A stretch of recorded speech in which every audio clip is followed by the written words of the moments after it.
For centuries, we've been told stories of buried chests, X marks the spot maps, and legendary pirate ships sailing through campfire tales and Hollywood scripts. But here's the cold, hard truth. Out of the thousands of pirate ships that once terrorized the seven seas, exactly one has ever been found, excavated, and officially authenticated. Not 10, not 5, 1. Imagine a ship carrying over 4.5 tons of gold, silver, and ivory. A floating fortune that modern estimates value at more than $400 million. In the spring of 1717, that ship vanished into the graveyard of the Atlantic, dragging its captain, its crew, and its secrets straight to the bottom of the ocean. For 268 years, it was nothing but a ghost story passed between fishermen on Cape Cod, until one obsessed diver risked everything and every dollar he had to prove the legend was real. Today, we are opening the vault of the Whydah Gally. This is not a movie script. This is not Hollywood folklore. This is the true and fully documented story of the only authenticated pirate treasure on planet Earth. If you are fascinated by history's greatest unsolved mysteries, by the men who lived outside every law of their time, then you are exactly where you need to be. Hit that subscribe button and join the crew, because there are a lot more legends like this one still waiting to be uncovered. Now, let's set the clock back to the year 1718, to a man the newspapers of his day called the Prince of Pirates. To understand why a ship like the Whydah ever existed, you first have to understand the world it was born into. The War of the Spanish Succession had just ground to a halt after more than a decade of brutal fighting across Europe and the high seas. England, France, and Spain had each spent a small fortune building navies and hiring privateers, men who were given legal permission to attack enemy shipping during wartime. Then the treaties were signed. The letters of marque were revoked, and thousands of trained sailors, gunners, and navigators were suddenly unemployed, broke, and sitting in port towns from Bristol to Jamaica, with nothing but the skills of war and no legal way to use them. Some of those men went home and took up fishing. Some signed on to merchant crews for low wages and worse treatment. And some of them looked at the very same shipping lanes they had been raiding legally just months earlier and made a simple, brutal calculation. The ships were still out there. The gold and sugar and rum were still moving across the same water. The only thing that had changed was the paperwork. This was the dawn of what historians now call the Golden Age of Piracy, roughly 11-year window between 1715 and 1726, when the Caribbean and the American seaboard were genuinely, terrifyingly controlled by outlaw crews.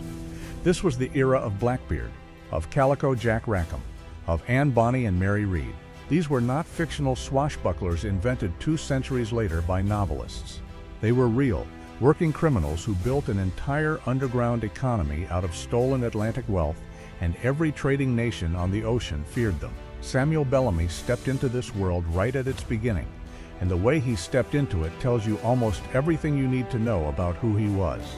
He was not a violent thug looking for an excuse to rob people. According to the most persistent and well-documented legend of his life, Bellamy became a pirate for one reason: a woman. Her name was Maria Hallett, a young woman from Eastham on Cape Cod. Bellamy was an English-born sailor with charm, intelligence, and absolutely no money, and by most accounts, the two of them fell deeply in love. The Hallett family had standing in the community. Bellamy had nothing but a sailor's wages. So when word reached the colonial ports in 1715 that a Spanish treasure fleet had wrecked off the Florida coast in a hurricane, spilling close to 14 million pesos in gold and silver onto the seafloor, Bellamy saw his opportunity. He sailed south to salvage what he could, determined to come back rich enough to ask for Maria's hand. He came back with almost nothing. The Spanish had already recovered the bulk of their own treasure, and every other freelance salvager who rushed down from the colonies went home disappointed too. Bellamy was one of them. But instead of going back to Cape Cod empty-handed, he made a decision that would define the rest of his short life. He fell in with a pirate crew operating in the Caribbean under a captain named Benjamin Hornigold, and he began his real career. Bellamy was not your average pirate, and that is not an exaggeration for the sake of a good story. He was tall, striking, and instead of wearing the powdered wig that marked a man of status in the 18th century, he tied his own dark hair back with a black silk ribbon. His crew, and eventually half the Atlantic, started calling him Black Sam. Some accounts go further and call him the Robin Hood of the Sea, a nickname that survived because of how he actually behaved, not just how he looked. He had the exact combination of qualities that made a pirate captain successful in this era. He was physically fearless, tactically sharp, an excellent sailor, and he had something that cannot be taught: real, magnetic authority. That mattered enormously, because pirate ships were run on a system that almost nothing else in the 18th century resembled. They were democracies. This is the twist that surprises most people the first time they hear it, and it is completely true. On a pirate ship like Bellamy's, the captain did not rule by birthright, by royal commission, or by brute force alone. He was voted in by his own crew, and he could be voted out the exact same way if the men lost confidence in him. The captain received a larger cut of the plunder, but not a wildly larger one, and major decisions, where to sail, who to attack, whether to show mercy, were settled by a vote among the crew. This is precisely what happened to Bellamy's own mentor. When Benjamin Hornigold refused, on principle, to attack English ships, his own crew voted him out of command, and the man they turned to instead was Samuel Bellamy. Life aboard a ship like this followed an unwritten but fiercely enforced set of rules that pirate historians now refer to as the Pirate Code, or sometimes the Pirate Articles. Every crew member signed on to these terms before a voyage even began, and breaking them carried real consequences. The code typically guaranteed every man an equal vote in major decisions. It guaranteed every man a fair, pre-agreed share of any plunder, with extra shares set aside for the captain, the quartermaster, and any man wounded badly enough to lose a limb in battle, an early form of disability compensation that most navies of the time did not offer their own sailors. Fighting between crew members was banned aboard ship and had to be settled on land with pistols or swords under witnessed conditions, specifically to keep the crew functional and undivided at sea. Gambling for money was sometimes forbidden outright, again to prevent the kind of resentment that could tear a crew apart in cramped quarters. Lights and candles had to be doused by a set hour to avoid accidental fires that could destroy the entire ship and every life aboard it, and desertion or abandoning a post during battle was treated as one of the most serious offenses a man could commit. What makes this remarkable is who got a vote. Bellamy's crew, like many Golden Age pirate crews, was made up of men from 5 continents. English sailors stood shoulder to shoulder with West African and African-descended sailors, Caribbean islanders, and at least one documented Cape Cod Native American pilot. A free black Dutch sailor named Hendrik Quintor was a full member of the crew, with the exact same vote and the exact same share as any white deckhand. On a ship that had been built specifically to transport enslaved human beings to the Americas, that detail carries a weight that no Hollywood pirate movie has ever fully captured. Bellamy himself was said to argue that the line between a legitimate merchant and a pirate was nothing but a political fiction, that the merchants and the kings who employed them stole on a scale no pirate could ever match, and simply had the law on their side while doing it. By 1717, at only 28 years old, Samuel Bellamy commanded a small fleet and had personally captured more than 50 vessels in roughly a year of active raiding. He was one of the most successful pirates anywhere on the Atlantic, and he had not even been at it for 18 months. Then he found the ship that would make him a legend, and also kill him. The Whydah Gally was launched in 1715 from an English shipyard, built for one specific and grim purpose: the triangular slave trade. This was the brutal commercial system that carried manufactured goods from England to the West African coast, carried enslaved human beings from West Africa across the Atlantic to the Caribbean and the American colonies, and carried sugar, rum, and other colonial goods back to England to complete the loop. The ship's name came directly from the West African port of Whydah, in what is now Benin, one of the primary embarkation points for that horrific trade. She was built to be fast. 3 masts, roughly 100 feet in length, capable of carrying several hundred enslaved people in conditions designed purely around profit rather than human survival, and quick enough to outrun rival traders and pirates alike. She launched armed with 18 cannon. On her maiden voyage, she delivered her human cargo to Jamaica and was sailing the return leg of her very first circuit when Samuel Bellamy spotted her in February of 1717. He chased her for 3 days straight.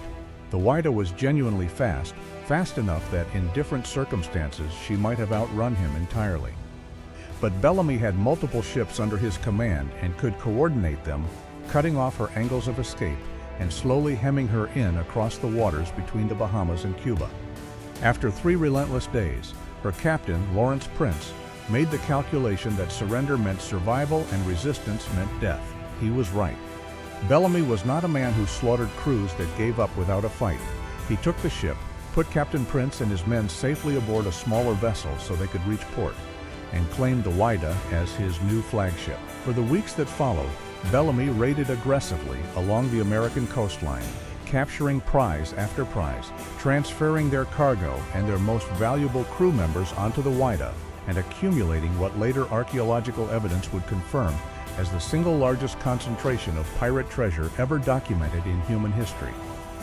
By the time she went down, the Whydah was carrying the plunder of at least 54 separate ships, bags of raw gold dust, silver coin minted in Mexico and Peru, pieces of 8 from a dozen different nations' trade routes, jewelry, weapons, navigational instruments, medical supplies, and the personal belongings of more than 140 men who had come to that ship from across the entire Atlantic world. Men from England, from West Africa, from the American colonies, from France, from the Caribbean, each one having made the choice, sometimes voluntarily and sometimes under coercion, to sail beneath the black flag. In April of 1717, Bellamy turned the Whydah north along the New England coastline, and there is very strong historical reason to believe he was finally heading home. Home to Cape Cod. Home to Maria Hallett. He never arrived. On the night of April 26, 1717, a violent nor'easter rolled in off the Atlantic, a kind of storm that makes the New England coastline one of the most dangerous stretches of water in the entire northern hemisphere. Winds are estimated to have reached as high as 70 miles per hour, whipping up waves that may have topped 40 feet, hitting the Whydah and her companion vessels in pitch darkness with no warning sufficient to find safe shelter. To make matters worse, the ship was sitting unusually low and heavy in the water, weighed down by months of accumulated plunder, which made her slower to respond and far more vulnerable to the storm's full force. She was driven straight toward the coast. According to several accounts, the Whydah came to grief on a sandbar off Wellfleet on the outer arm of Cape Cod, in shockingly shallow water, by some estimates only a few hundred feet from shore. Witnesses on land are said to have lit fires along the beach in a desperate attempt to guide survivors in, watching helplessly as the ship that had terrorized the Atlantic coastline for 2 months was torn apart by the sea in a matter of minutes. The masts came down, the cannons broke loose and tore through the hull. The sheer weight of 4.5 tons of stolen gold and silver dragged her down into the sand almost instantly. Of the 144 men aboard the Whydah that night, only 2 survived. Thomas Davis, a Welsh carpenter who had been forced into the crew against his will, and John Julian, a Cape Cod Native American pilot who had joined voluntarily. Both were pulled from the wreckage alive. Davis was later tried and acquitted on the grounds that he had been coerced into piracy. Julian's fate is murkier, with records suggesting he was eventually sold into slavery, one of the uglier ironies in a story that already contains more than its fair share. The other 142 men died in the surf, including Samuel Bellamy himself. The most successful pirate of the early Golden Age died at just 28 years old, within sight of the very coastline he had finally come home to, without ever reaching the woman he had sailed across an ocean to find. The treasure went down with him, and the Atlantic began the long, slow process of swallowing it whole. For more than 2.5 centuries, the rough location of the wreck was never exactly a secret. The area off Wellfleet had been identified almost immediately after the sinking, and there were several attempts over the following decades to recover the treasure, including an early 18th century salvage effort that reportedly brought up a small amount of material before the wreck shifted and disappeared again. The problem was never knowing roughly where to look. The problem was the sand. The outer arm of Cape Cod is built from glacial debris, sand, and gravel left behind by the retreat of the last ice age, and it is in a constant state of motion, rearranged endlessly by waves, storm surges, and shifting currents. Sandbars appear and vanish with the seasons. The seafloor that is exposed one decade can be buried under 10 feet of sand the next. By the 20th century, the Whydah's wreck was believed to be scattered across a wide stretch of seabed, buried under as much as 5 feet of sand in places, with the heaviest material sunk deepest and the lighter debris spread across a far larger radius than anyone expected. Underwater technology for most of the 20th century simply was not advanced enough to meet the challenge. People searched. Nobody found anything that mattered. Then came Barry Clifford. Clifford grew up on Cape Cod, hearing the legend of the Whydah the way local children absorb a famous local ghost story, not as documented history, but as something closer to myth baked into the landscape itself. He became a diver, and then a serious student of underwater archaeology, and at some point in the late 1970s, he decided that nobody had failed to find the Whydah because the wreck was unfindable. They had failed because nobody had searched for it with enough rigor and patience. He spent years buried in research before he ever put a boat in the water. He combed through archives in Boston, in London, in the Bahamas. He read the actual trial transcripts of Thomas Davis and John Julian, the two men who survived the sinking and were later prosecuted. He studied historical accounts of the wreck and every prior salvage attempt, and he consulted maritime historians and geological surveyors who understood exactly how a wreck behaves on a seabed. As restless as Cape Cod's over 2.5 centuries, he was also racing competitors. The treasure hunting world of the late 1970s and early 1980s already knew the Whydah was out there somewhere, especially after Mel Fisher famously found the wreck of the Spanish galleon Atocha off Florida in 1985, proving that spectacular undersea treasure recovery was genuinely possible. Clifford filed for an official research permit with the Commonwealth of Massachusetts, establishing his legal claim to the search area, and got to work. In the summer of 1984, Clifford's team began systematically sweeping the seabed off Wellfleet using a proton magnetometer, a device built to detect magnetic anomalies caused by buried iron and steel. The Whydah had been carrying iron cannons, iron anchors, and a substantial amount of other ferrous material. If she was down there in any recoverable condition, the magnetometer would eventually find her. On July 19, 1984, it did. The device registered a significant magnetic anomaly in roughly 14 feet of water. What followed was a slow, careful, legally complicated, and ultimately history-making excavation. The first artifact surfaced in 1985. A cannon, a handful of coins, navigational instruments, all consistent with an early 18th century vessel, and with the documented sinking location of the Whydah. The materials were significant immediately, but what turned this discovery from significant into definitively historic happened on July 20, 1985. A diver named John Byer surfaced that day holding a corroded bronze bell. Once the conservation team carefully removed the layers of marine concretion encasing it, the inscription underneath came into view, perfectly legible after 268 years on the ocean floor. The Whydah Gally, 1716. There was no longer any room for doubt. This was the ship. The only fully authenticated pirate shipwreck ever found anywhere on Earth had just surfaced. What came up out of the sand in the decades since has been staggering in scale. Clifford's team has recovered well over 200,000 individual artifacts from the site, and the excavation is, remarkably, still active today, with new material surfacing every single diving season. The current estimated value of everything recovered runs above $400 million, although that number is, in many ways, the least interesting part of the story. Among the recovered material are more than 10,000 coins drawn from mints scattered across the Atlantic world, an entire cross-section of the 18th century global economy frozen into a single wreck site, some coins dating all the way back to the era of King Ferdinand and Queen Isabella of Spain. There is rare African gold jewelry, evidence of how thoroughly Bellamy's crew had plundered ships engaged in the African trade. There are dozens of recovered cannons. There are pistols, muskets, and edged weapons in states of preservation, good enough for detailed manufacturing analysis. There is a syringe, one of the oldest surviving examples of medical equipment ever carried aboard a working ship, and there are the achingly personal items. A silk stocking, a shoe buckle, a ring engraved with a name that took archaeologists years to properly identify, eventually traced to a young Senegalese man, his ring inscribed with a word that, once correctly translated, meant son of the king. There is the tiny shoe belonging to John King, believed to have been somewhere between 9 and 11 years old when he joined Bellamy's crew, making him very possibly the youngest pirate on record anywhere in history. A boy who, according to surviving accounts, threatened his own mother rather than be left behind on a captured ship and kept from sailing with the pirates. And there are human remains. Bones recovered from the wreck site have been studied using modern forensic techniques that reveal details no written record ever preserved. One set of remains showed a leg bone with a healed fracture, evidence of a man who broke his leg at some point, received some form of treatment, recovered, and kept sailing regardless. Found near those same remains a silk stocking, a shoe buckle, and a pistol. Forensic analysis placed his age between roughly 17 and 22 years old. He was somebody's son.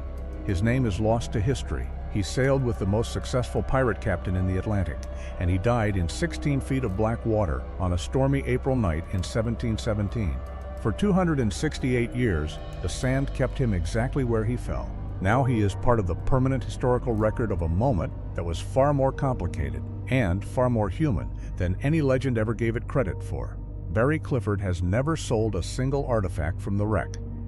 Nearly everything recovered is on permanent public display at the Whydah Pirate Museum in West Yarmouth, Massachusetts, and at related exhibits, an almost unheard-of decision in a field where recovered treasure is usually broken up and auctioned off piece by piece. The Spanish treasure galleons of the Florida Keys show us the commercial side of the 18th century Atlantic economy. The Whydah is the only site on Earth that shows us the pirate side of that same world, with this much intimacy and this much physical proof. Now, in the interest of giving you the full picture and not just the highlight reel, it's worth pausing here for a moment of honesty. Barry Clifford is not without his critics. While the Whydah discovery itself is verified beyond doubt, confirmed by that bronze bell, and accepted by serious maritime archaeologists and the Commonwealth of Massachusetts alike, Clifford's later claims have not always held up under scrutiny. In 2014, he announced he had found Christopher Columbus's flagship, the Santa Maria, off the coast of Haiti, only for UNESCO researchers to conclude the wreck was almost certainly from a much later era. A year after that, he claimed to have located Captain William Kidd's lost ship off Madagascar, presenting a large silver ingot as proof, which independent testing later showed was mostly lead. Experts who have reviewed his subsequent Whydah announcements, including his more recent claims about locating the ship's so-called mother lode, have urged caution, noting that exciting claims and confirmed archaeology are not always the same thing. None of that erases what he genuinely achieved in 1984 and 1985. The Whydah is real, it is authenticated, and it remains the only one of its kind. But the full story includes both the historic triumph and the healthy skepticism that now follows every new claim Clifford makes, and a responsible retelling of this story owes you both halves. Here is the part that should genuinely stop you in your tracks. Barry Clifford believes the so-called mother lode, the main concentrated mass of gold and silver coin that went down with the ship, the heaviest, richest core of the entire treasure, has still not been fully recovered. He believes a significant portion of it remains buried deep beneath the constantly shifting sands off Wellfleet, possibly trapped inside sections of the ship's hull that have not yet been excavated.